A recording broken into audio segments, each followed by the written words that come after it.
I'm Suzanne Andres, and we're having a brief introduction to my book, Death of an Unvirtuous Woman, that deals with domestic violence based on a real case in 1881 in Wood County, Bowling Green, Ohio. That's where Bowling Green State University is.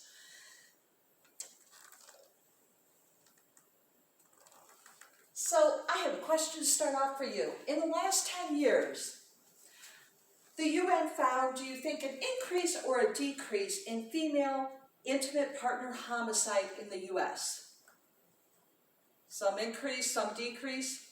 Surprisingly, they found an 8% increase in domestic violence in the US. And they found also that 47,000 women were killed worldwide by their intimate partners or other family members, and that's in 2020 according to the UN. A couple interactive questions for you, and you can respond on your apps here.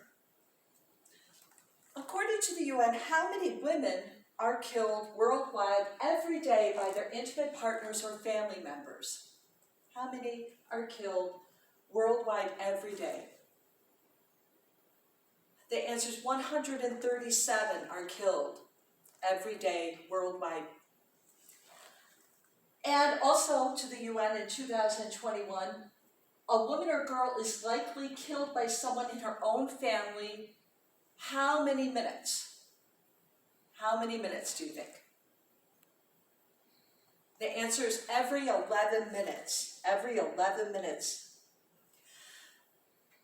Going on to 1881 with Mary and Carl Bach, the German-Ohio immigrant couple.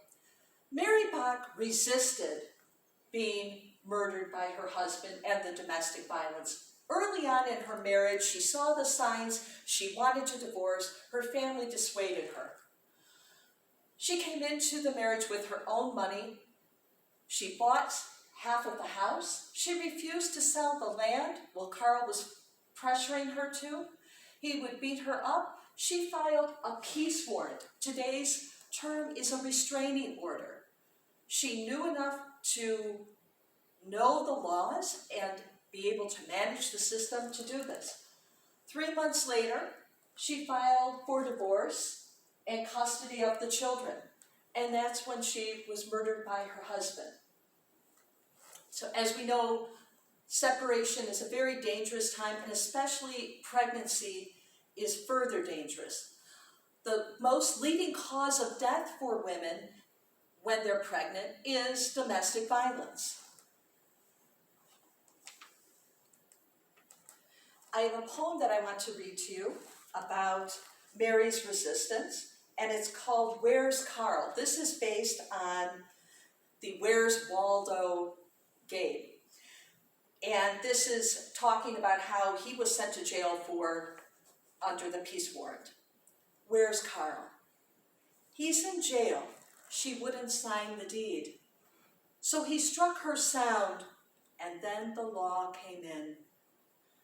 And he went to jail, and he's staying there because he won't pay bail. So now his crops are going to fail. He'll be fit to be tied when he sees that field.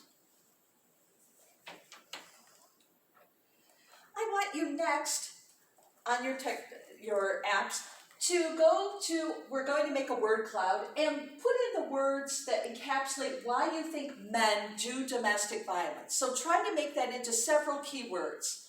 Why do men do domestic violence? What would be those key 3 words you would put in?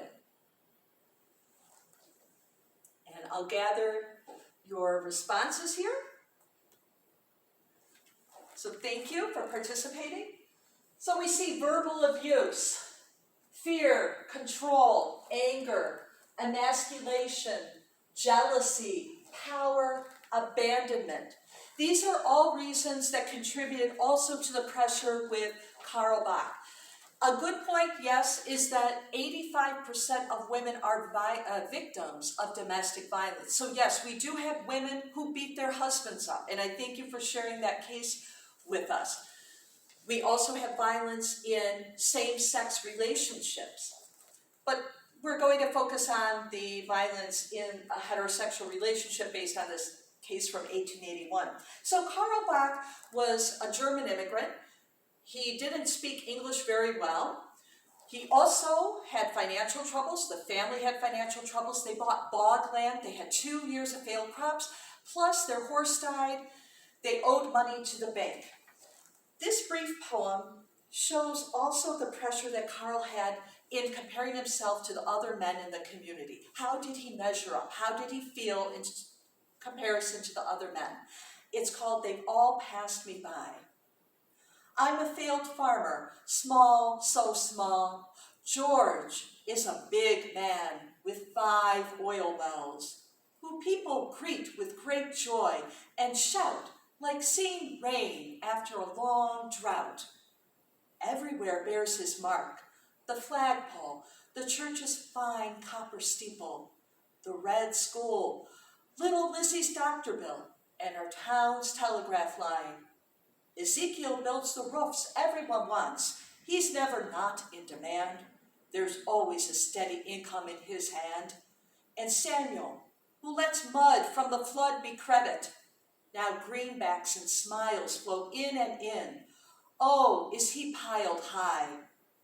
I am small, so small. My fields barely yield for us to eat till March. I've nothing in my hand because I bought this damn bog land.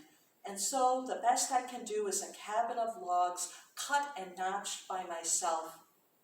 When Herr Mueller and his milled clapboards come by, I shut my shame tight, take a deep breath,